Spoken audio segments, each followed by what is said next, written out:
प्रिय श्रोता बंधु भक्ति मार्ग तरफ आपण मानक मोर स्वागत। आपण श्रवण करुछंती सही पुण्य मासर पुण्य पुराण कार्तिक महात्म्य, जहाँ श्रवण कले मनरु क्लांति कलमुष भाव दूर हो जाए, मन को शांति आसे, पवित्रता आसे। सही महापुराण आपणको मु भेटी देउछि। नारायणं नमस्कृत्यं नरो चैवं नरोत्तमं देवीं सरस्वतीं व्यासं ततो जये मुदीरये। मुखं करोति वाचालं पङ्गुलङ्घयते गिरिं यत्कृपातमहं वन्दे परमानन्द माधव। परमानन्द माधव परमानन्द माधव। द्वादश अध्याय। सुत उवाच पतिं वीरभद्रं तु दुष्टरुद्रगणं भयात् आगनास्ते शणं क्रोशमान महेश्वरं। आहा कोलाहलं श्रुत्वा जनन्या चन्द्रशेखरः अभ्यागत वृषभरूढ संग्रामं प्रलन्नस्पम्। शुणशुकल मुनिगण द्वारकापुरे नारायण कहन्ति सत्यभामागे जे इतिहास कृत जोगे ब्रह्म सनातन संवाद तीर्थकु कहन्ति नारद। शुण राजन मन तो से हर भुवन कपिलासे सकल रुद्र गण मिली प्रभु को कले निउछाली। गजवाहन गणेश्वर सम्मुखे जोड़ी बेनिकर ईश्वर मुख चाहि भणी बोलंती शुण शूलपाणी। दैत्यर रणे जेते रीति आगे देखिले पशुपति पड़िला वीर भद्र रणे आंभ समाने एक जणे। तार संगते वीर जेते संख्या नहिले मले केते से चिंता नहीं तुम्भ मने तांडव नृत्य अवधाने। हे तुम्भ केउ प्रभु पण आपण हानि न प्रमाण एही प्रकारे कले कार्य काहाकू पूजिब लाज। हे तुम्भ शत्रु जलंधर रणे मिलिला सुर नरम। जगतनाथ चक्रपाणी ताहाकू नेला रणे जिणी रखिला नेई निज पुरे ए बड़ कर्म त्रिलोकरे। एबे आंभर शत्रुगणे युद्ध करन्ति अकारणे तुम्भे ताहांकु न जिणिले संसार न रहिब भले। एथाकु असावधान देवंक दुख मने घेन हेमंत गणेश वचने से विश्वनाथ अवधाने बोलंती शुण सर्वगणे आज देखिब तुम्भे रणे। मारिबि दुर्बृत्त दयित से जलंधर सिंधु सुत तार निधन जेबे नाही मोर सदने कार्य नाही। हेमंत बोली देव काशी कपिला सुत पृष्ठे बसी युद्धकु होइले बाहार ज्योति विराजे दिनकर। पंचवदन त्रिलोचन जेन्हे प्रचंड हुतासन जटा मुकुटो सप्त फेणी ललाट शिखे निशामणि कर्णे कुंडल कंठे हार सुवर्ण सूत्रे नरशिर। जे जन शिव आश्रय करिता शिर हर हृदय धरि भूत भुजंग गण साजे दश आयुध दश भुजे। शिव गमन अंतरिक्ष बाजे डम्बरु नवलक्ष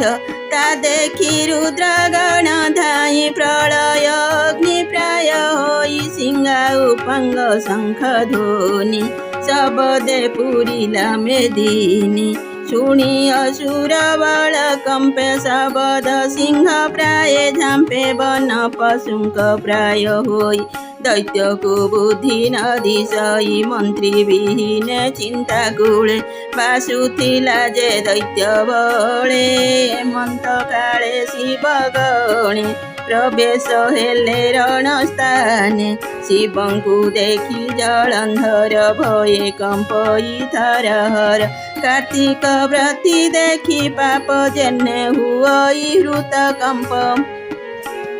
तेन्हे असुर भय करी पुणी क्षत्रिय गुण धरी रथ आरोही दाती करे धनु नाराच धरी करे युद्धे होइला गुसार सारथी सिंहिका कुमार ता दैत्य बल तार पछे लागिला सिन्धु प्रति कान्थे नाना युद्धे करे धरी दैत्य धाइले दिगपुरी बाजई टमक निशाण दैत्य भेटिले शिवगण धनु आकर्षि सार बिन्धिया बरी एके एके बादी शुण राजन विष्णु लीला जे जाहा तुले युद्ध कला ताहा कहिबा एके एके शम्भुआ बरी त्रियम्बके युद्ध करन्ति अन्तर्जाप सरस बद सप्तदीप चमकी हेला टळमळ स्वर्गे कम्पन्ति दिगपाल निश्चय तुले गणपति बाण बिन्धन्ति प्रति प्रति कार्तिक संगे जलधर युद्ध करई अगोचर बाण बिन्धुछि कोटि कोटि बतासे जेन्हे जल वृष्टि काल नौमि महाकाल भीमक तुले भासकाल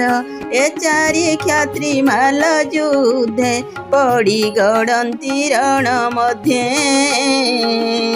हेति प्रहेति वीर घेनी युद्ध करन्ति शिला घेनी प्रहेति नदी युद्ध कथा कहिले सरिबनि पथा हेमन्त एक करण निर्घात प्राय शुभेवाण युद्ध करन्ति अहर्निशि उभय थाट मिशामिशि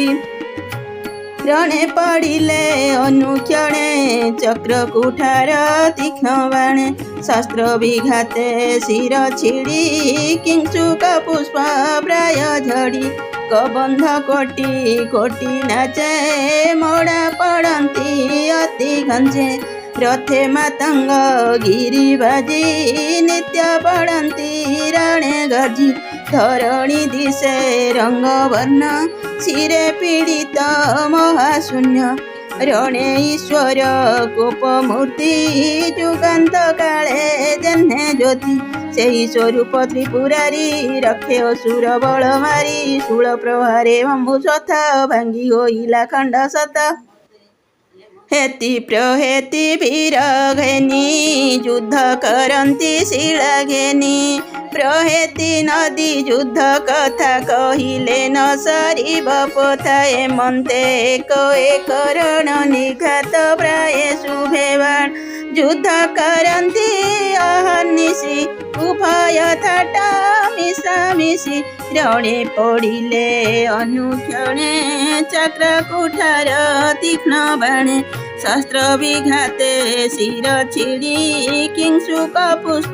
प्राय झड़ी कबंध कोटि कोटि नाचे मोड़ा पड़न्ति अति घंचे रथे मातंग खरबाजी नित्य पड़न्ति रणे गर्जी धरणी दिशे रंगवर्ण शिरे पीड़ित महाशून्य रणे ईश्वर कोपमूर्ति जुगान्त काल जेन्हे ज्योति सेही स्वरूपे त्रिपुरारी रखे असुर बल मारी शूल प्रहारे शंभु रथ भांगी होइला खंड सतम ବିରଥୀ ହୋଇ ମହାବୀର ଶିବ ଛାମୁକୁ ହେଲା ଦୂର ଶେଷଳ ପିଟି ଉମାକାନ୍ତ ଖଡ଼ଗେ ରୋମାକୁ କଲେ ହତ ବଳ କ୍ଷଦତ୍ୟ କେଶ ଧରି ପରିଘ ଘେନି ତାକୁ ମାରି ତା ସଙ୍ଗେ ଦଶ ରକ୍ଷ ଲଥି ଭୃଷଙ୍ଗ ବଳ ପକା ବୃଷଭ ପକାଇଛି ମିଛି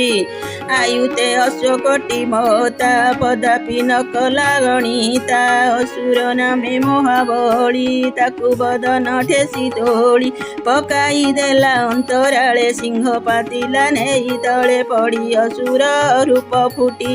ପୁଣି ବୃଷଭ ମୁଖେ ଛାଟି ପକାଇ ଦେଲା ଅତି ବେଗେ ଦୈତ୍ୟ ପଡ଼ିଲା ସିନ୍ଧୁ ଭାଗେ ତା ଦେଖି ଜଳନ୍ଧର ଚିତେ ଭୟେ ଭାଳଇ ଅନ୍ତର୍ଗତେ ଏ ମହାର ଦେବ ବିଶ୍ୱନାଥେ ମୋର ମରଣ ଏହାତେ ନିଶ୍ଚୟ ସଞ୍ଚିଲା ଦଇବ କେହା ଅନ୍ୟଥା କରିବ ଯେ ପ୍ରତି ଆସେ ଖଲି ଏହା ଲଭିତ ନ ପାରିଲି ତାହା ଯେବେ ପାର୍ବତୀ ରୂପ ଦେଖି ତେବେ ସେ ଜନମ ସୁଖୀ ମାୟାରେ କରିବି ଉପାୟ ଧରିବି ସଦାନନ୍ଦ କାଏ ଯିବି ଗୌରୀ ସାନ୍ନିଧ୍ୟକୁ ବିଶ୍ୱାସେ ହରିବି ତାହାକୁ ତେବେ ଲଭିବି ସର୍ବଜୟ ମୃତ୍ୟୁକୁ ନାହିଁ ମୋର ଭୟ ଏତେ ବିଚାରି ଦୁଷ୍ଟମତି ମିଳିଲା ଶମ୍ଭୁ ଦୈତ୍ୟ କତି ତାକୁ ବୋଇଲା ପ୍ରୀତି ପଣେ ଯୁଦ୍ଧ ସମ୍ଭାଳି ଥାଅ କ୍ଷଣେ ମୁଁ ଯାଇ ଆସିବି ତୁରିତେ ବିଚାରି ଭିନୋଇ ସଙ୍ଗତେ ସେ ଦେବ ନାମ ମାୟାଧର ଜାଣଇ ଅନେକ ବିଚାର ଯୁଦ୍ଧ ଜିଣିବି କେଉଁ ବାଗେ ବିଚାରିଲେ ଉଠିବି ବେଗେ ଏମନ୍ତ କହି ଦୈତ୍ୟନାଥ ଶମ୍ଭୁକୁ ଦେଲା ନିଜ ରଥ ଏ ରଥ ବସି ଦୈତ୍ୟ ବୀର ଶିବ ସଙ୍ଗତେ ଯୁଦ୍ଧ କର କଶ୍ୟପ ସୁତ ବିପ୍ରଚିତି ରଥେ ଆବରି ବିଶ୍ୱପତି କରନ୍ତି ଅସଂଖ୍ୟ କରଣ ଏଥୁ ଅନ୍ତରେ କଥା ଶୁଣ ଋଣ ଅପେକ୍ଷି ଜଳନ୍ଧର ସେଠାରୁ ଗଲା କେତେ ଦୂର ନିଜ ଶରୀର ଗୋପ୍ୟ କରି ମାୟା ଯୁଦ୍ଧରେ ଅନୁସରି ବନ୍ଧୁମାନେ ଆଜି ପାଇଁ ଏତିକି ପୁଣି ସାକ୍ଷାତ ହେବ ଆଗାମୀ ଅଧ୍ୟାୟରେ ଭୀମ ଚାପିରଣୁ ଭଙ୍ଗ ମୁନିରପି ମତି ଭ୍ରମ ଯଦି ଶୁଦ୍ଧ ମଶୁଦ୍ଧ ବା ମମ ଦୋଷ ନ ବିଦ୍ୟତେ ମମ ଦୋଷ ନ ବିଦ୍ୟତେ ମମ ଦୋଷ ନ ବିଦ୍ୟତେ।